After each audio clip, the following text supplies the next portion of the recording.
2026 relative current અફેર્સની discussion આ વિડીયોમાં આપણે કરવાના છે, તો છેલ્લે સુધી વિડીયો સાથે બની રહેજો। કરંટ અફેર્સ ઇમ્પોર્ટન્ટ ટોપિક છે, દરેક એક્ઝામમાં પ્રશ્ન પૂછવામાં આવે છે। ટોપિક પર આવીએ। ક્વેશ્ચન નંબર 1 છે, હાલમાં વિશ્વ વરસાદી વન દિવસ ક્યારે ઉજવવામાં આવ્યો? તો પ્રશ્ન છે, વિશ્વ વરસાદી વન દિવસ ક્યારે ઉજવવામાં આવ્યો? દર વર્ષે 22 જૂને આ દિવસ મનાવાય। 22 જૂન વિશ્વ વરસાદી વન દિવસ ઉજવવામાં આવે। તેની શરૂઆત 2017માં રેઇન ફોરેસ્ટ પાર્ટનરશિપ દ્વારા કરવામાં આવી હતી। હાલમાં કયા દેશના રાષ્ટ્રપતિએ કટોકટી જાહેર કરી છે? તો મિત્રો પ્રશ્ન છે, કટોકટી એટલે કે ઇમરજન્સી કોણે લગાડી છે પોતાના દેશમાં? તો રાઈટ આન્સર છે મિત્રો બોલિવિયા। અને બોલિવિયાના રાષ્ટ્રપતિનું નામ શું છે? તો રોડ્રિગો પાઝ। દેશમાં ચાલી રહેલા વિરોધ પ્રદર્શનો અને માર્ગ અવરોધોને કારણે સ્ટેટ ઓફ ઇમરજન્સી જાહેર કરી છે। આ નિર્ણયથી કાયદો વ્યવસ્થા જાળવવા માટે સૈન્યની તૈનાતીઓ માર્ગ મોકળો થયો છે। કયા દેશની પ્રાથમિક શાળાઓમાં જનરેટિવ એઆઈ ટૂલ્સનો ઉપયોગ લગભગ સંપૂર્ણપણે પ્રતિબંધિત કરવામાં આવી રહ્યો છે? તો રાઈટ આન્સર છે મિત્રો આમાં નોર્વે દેશમાં। તો નોર્વેનું કેપિટલ છે ઓસ્લો, કરન્સી છે નોર્વેનિયન ક્રોન, પીએમ છે જોનાસ ગહર સ્ટોર। મિત્રો નોર્વેમાં પ્રાથમિક શાળાઓમાં જનરેટિવ આર્ટિફિશિયલ ઇન્ટેલિજન્સ ટૂલ્સનો ઉપયોગ લગભગ સંપૂર્ણપણે પ્રતિબંધિત કરવામાં આવી રહ્યો છે। વિશ્વ યોગ દિવસ વિશ્વ યોગ દિવસ 2026ની ગુજરાત રાજ્ય કક્ષાની ઉજવણી ક્યાં કરાઈ? તો પ્રશ્ન છે, વિશ્વ યોગ દિવસ 2026 ગુજરાત રાજ્ય કક્ષાની ઉજવણી ક્યાં કરાઈ? રાઈટ આન્સર છે મિત્રો આમાં માણસા ખાતે। ગુજરાત રાજ્ય યોગ બોર્ડ દ્વારા આયોજિત 12મા આંતરરાષ્ટ્રીય યોગ દિવસ 21 જૂન 2026ની રાજ્ય કક્ષાની ઉજવણી ગાંધીનગર જિલ્લાના માણસા ખાતે એસપી। હાલમાં મહિલા T20 આંતરરાષ્ટ્રીય ક્રિકેટમાં સૌથી વધુ વિકેટ લેનાર બોલર કોણ બન્યું છે? પ્રશ્ન છે, મહિલા T20 આંતરરાષ્ટ્રીય ક્રિકેટમાં સૌથી વધુ વિકેટ લેનાર બોલર? રાઈટ આન્સર છે મિત્રોમાં દીપ્તિ શર્મા। ભારતીય મહિલા ક્રિકેટર દીપ્તિ શર્મા મહિલા T20 આંતરરાષ્ટ્રીય ક્રિકેટમાં સૌથી વધુ વિકેટ લેનાર બોલર બની ગઈ। તેણીએ મહિલા T20 વર્લ્ડ કપમાં પાકિસ્તાન સામે શાનદાર 5 વિકેટ લઈને ઐતિહાસિક સિદ્ધિ હાંસલ કરી છે। ટોટલ કેટલી વિકેટ થઈ છે એમની? 166। 6 નંબર છે, હાલમાં સંપૂર્ણપણે મહિલા સંચાલિત પોલીસ સ્ટેશનનું ઉદ્ઘાટન ક્યાં થયું? તો રાઈટ આન્સર છે મિત્રો આમાં દિલ્હી ખાતે। નવી દિલ્હીના ઉત્તર જિલ્લામાં સબ્જી મંડી વિસ્તારમાં દિલ્હીનું પ્રથમ સંપૂર્ણપણે મહિલા કર્મચારીઓ દ્વારા સંચાલિત પોલીસ સ્ટેશન શરૂ કરવામાં આવ્યું। આ પોલીસ સ્ટેશનમાં SHOથી લઈને સપોર્ટ સ્ટાફ સુધી તમામ કર્મચારીઓ મહિલાઓ છે।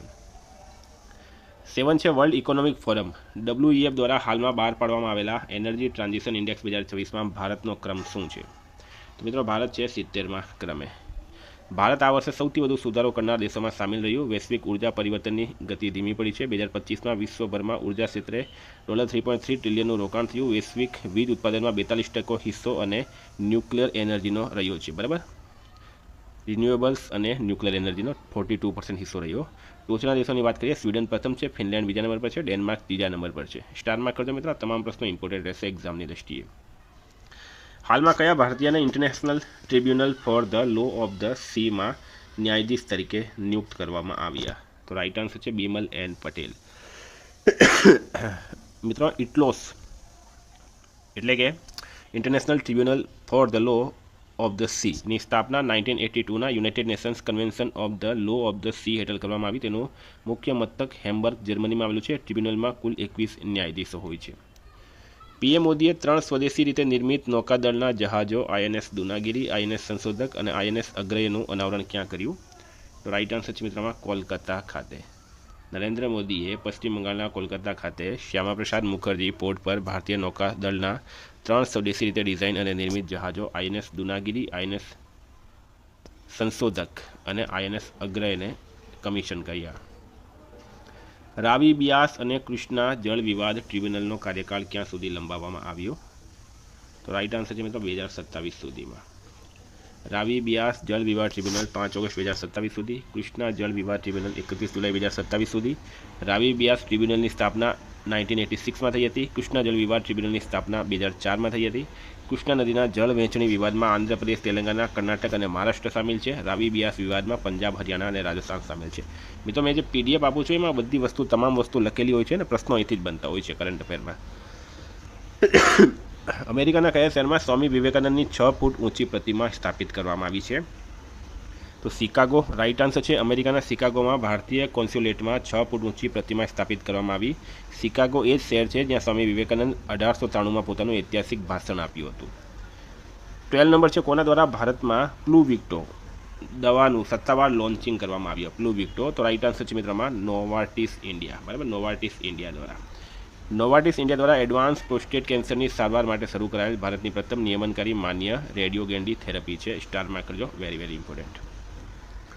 હાલમાં કયા ભારતીયને ભૌતિકશાસ્ત્રમાં વુલ્ફ પ્રાઇઝ 2025 એનાયત કરવામાં આવ્યો?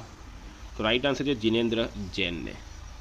ભૌતિકશાસ્ત્ર ક્ષેત્રે વુલ્ફ પ્રાઇઝ 2025 માટે ભારતીય મૂળના પ્રખ્યાત ભૌતિકશાસ્ત્રી જૈનેન્દ્ર કે જૈનને સન્માનિત કરવામાં આવ્યા. તેમને કમ્પોઝિટ ફર્મિયન થિયરી અને ક્વોન્ટમ હોલ ઇફેક્ટ અંગેના તેમના ક્રાંતિકારી સંશોધન માટે આ પુરસ્કાર આપવામાં આવ્યો. હાલમાં બાર્સિલોના ગ્રાન્ડ પ્રિક્સ 2026નો ખિતાબ કોણે જીત્યો છે? પ્રશ્ન છે બાર્સિલોના ગ્રાન્ડ પ્રિક્સ 2026 મિત્રો એ જીત્યો છે હાલમાં લુઈસ હેમિલ્ટને, બરાબર, લુઈસ હેમિલ્ટન રાઈટ આન્સર છે.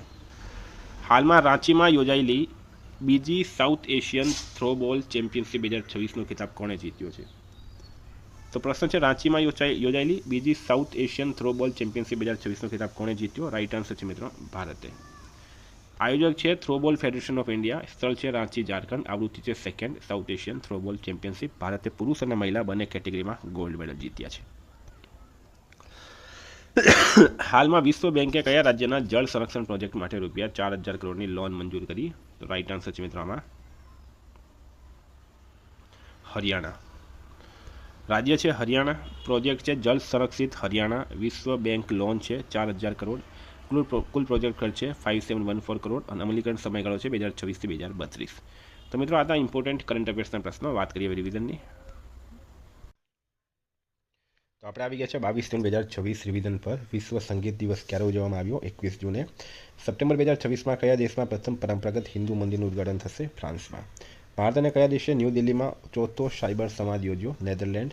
GNFCએ 2026માં કઈ ઉજવણી કરી? સુવર્ણ જયંતિ. હાલમાં રોબર્ટ AF થર્મનનું નિધન થયું છે. તેઓ કોણ હતા? લેખક હતા. ગોવામાં દરિયાકાંઠાની સુરક્ષાને મજબૂત બનાવવા માટે ICGના કાફલામાં કયા સ્વદેશી બનાવટના હોવરક્રાફ્ટનો સમાવેશ કરવામાં આવ્યો? H561. FATFના નવા ઉપપ્રમુખ કોણ બન્યા છે? વિવેક અગ્રવાલ. મહારાષ્ટ્ર સરકારે high energy medical cyclotron project માટે ₹300 કરોડ ક્યાં મંજૂર કર્યા છે? નાગપુર ખાતે. 21 જૂન 2026ના રોજ કેટલામો યોગ દિવસ મનાવવામાં આવ્યો? 12મો. ભારતની પ્રથમ 8 લેન ટનલ રાજસ્થાનના કોટા નજીક કયા ટાઈગર રિઝર્વની નીચે બનાવવામાં આવી? મુકુંદરા હિલ્સ ટાઈગર રિઝર્વ. હાલમાં ચર્ચામાં રહેલો પ્રોજેક્ટ GIB કઈ પ્રજાતિના સંરક્ષણ સાથે સંબંધિત છે? Great Indian bastard. 13 છે હાલમાં સેલ્યુલર ઓપરેટર્સ એસોસિએશન ઓફ ઇન્ડિયાના નવા અધ્યક્ષ કોણ બન્યા? રાહુલ વર્સ. IMA એબોટ કંપનીના સહયોગથી દેશમાં જાગૃતિ વધારવા માટે 21 જૂને કયો દિવસ જાહેર કર્યો? વિટામિન D દિવસ. કઈ કંપની વિપોના વૈશ્વિક ટોચના 20 પેટન્ટ રેન્કિંગમાં સામેલ થનારી એકમાત્ર ભારતીય કંપની બની? જીઓ. 28મી સિનિયર એશિયન ફેન્સિંગ ચેમ્પિયનશિપ 2026 ક્યાંથી શરૂ થઈ? ન્યૂ દિલ્હી. મિત્રો ગઈકાલે પ્રશ્ન પૂછાયો, હાલમાં કયા રાજ્યની જસદણ પટારીને GI ટેગ મળ્યો? ગુજરાતના રાજકોટ. આજનો પ્રશ્ન છે, વિશ્વના શ્રેષ્ઠ કલા અને સાંસ્કૃતિક શહેરોની યાદીમાં કયા ભારતીય શહેરને 18મું સ્થાન મળ્યું છે? જવાબ કમેન્ટ બોક્સમાં જણાવજો.